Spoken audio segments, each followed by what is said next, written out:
I'm not sure. I think some of the evidence is pointing to some similarities with the Chinese balloon, but there are some really notable differences as well. Key being size. It seems like the materials are different. So I think we will learn more as the investigators get hold of that debris and do their work. I do think they will take their time and get the characterization right, and I do think that's important.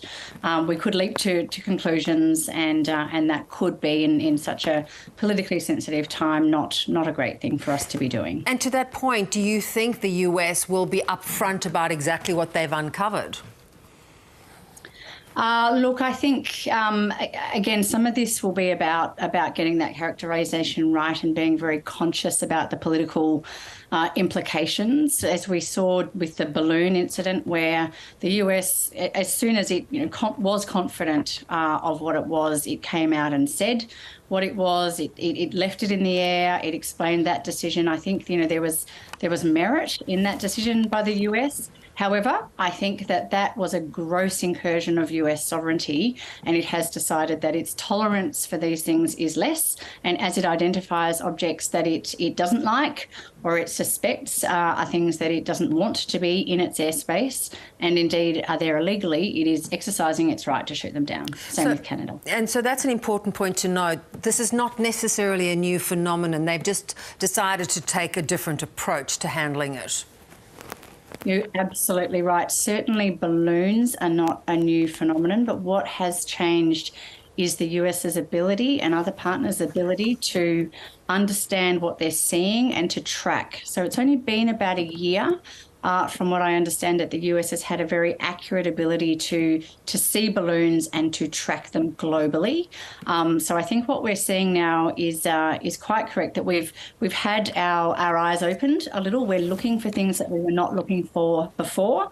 That's going to mean naturally that we find things that we didn't find before. Some of those are going to be suspicious and interesting. Some of them are not. So I think that's probably the most likely explanation and pathway forward. Given they seem so easy to detect, it's not a very subtle form of surveillance for China to go about using. It's not, and I think that's what was so interesting about this. It was kind of unexpected. And balloons are not sophisticated. They've been around for centuries, literally centuries.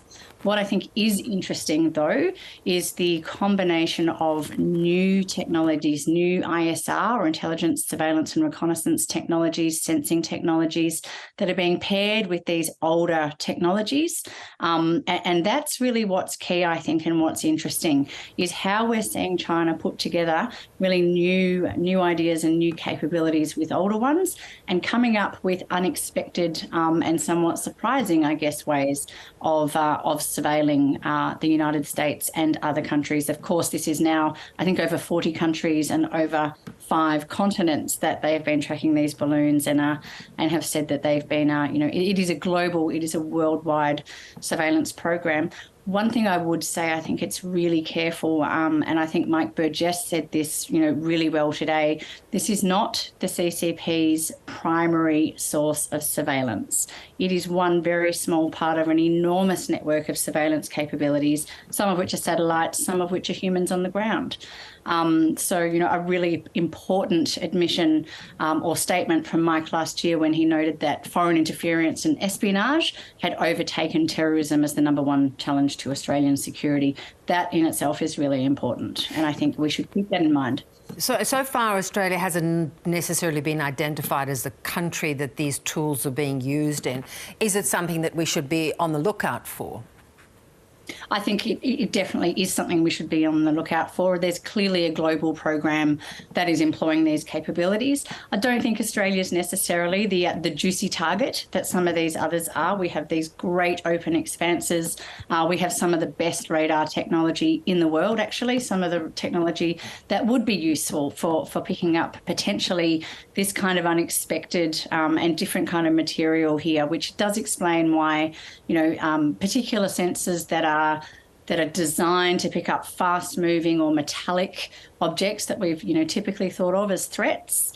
We will start developing those capabilities to pick up different ones. We'll be on the lookout for it, and Australia is actually very well placed from a technology perspective to pick those up. Is China the only one with such a big undertaking to try and carry out the surveillance, or are other countries doing the same thing? Look, other countries are definitely looking at and playing with the technologies. The US itself, Google had a very interesting program that they only abandoned in about 2020, where they developed the AI capability, the artificial intelligence and the machine learning capability, which explains how this balloon was maneuvered. It's not using human algorithms, it's using AI ML, and that explains how they've got so much better control now in the technology over how a balloon uses wind and currents exactly to go precisely where it wants to go. So no, they're not. I think some of those efforts were abandoned because they're probably not commercially viable, but they do clearly have a national security implication. The Chinese won't be the only ones, but the scale and the size of this effort, the fact that it's over 40 countries, over 5 continents, that is consistent with what we are seeing in the ratchet up and the acceleration, the expansion of Chinese surveillance efforts more generally and globally. Do you think they're going to stop because they've been uncovered this way and they've been intercepted? They don't tend to stop. Deniability is the kind of go-to reaction. I think it was interesting that initially the CCP was apologetic and it went with the weather balloon, and then it kind of went on the attack for the way that the US responded. Look, there'll be more of this. It's just the start. They won't stop. They are fundamentally interested in surveillance, and it is a tool of statecraft of the Chinese Communist Party and the PRC. Yeah. Bec, good to get your analysis on this. Thanks so much. Thank you. Nice to join you.